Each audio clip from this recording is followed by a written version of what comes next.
అండి నేను మీ దీపిక అందరు బాగున్నారు. రోజు ఇంకో వీడియో అయితే మీ ముందుకు వచ్చేసి అదేంటే చౌడేకాయ ఇలాగండి. చౌడేకాయ ఫ్రై అండి, వేపుడు అంటారు దీన్ని. ఫస్ట్ మనము ఒక విజిల్ కుక్కర్లో కొన్ని వాటర్ వేసుకొని ఉడికించుకోవాలండి. ఒక విజిల్ వచ్చే వరకు. దీనికి స్టఫ్ వచ్చేసి ఇది అనమాట.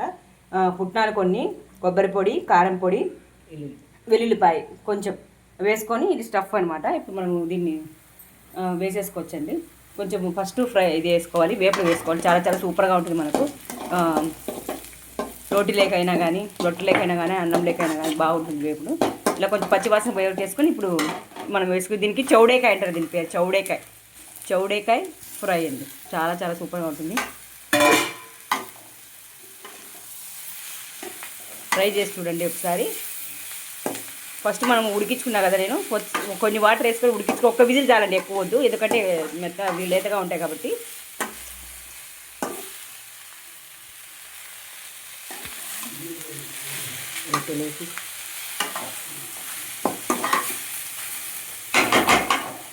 అంతేనండి, వేడివేడిగా చౌడేకాయ తాలింపు రెడీ. చౌడేకాయ ఫ్రై, చౌడేకాయ తాలింపు రెడీ అండి.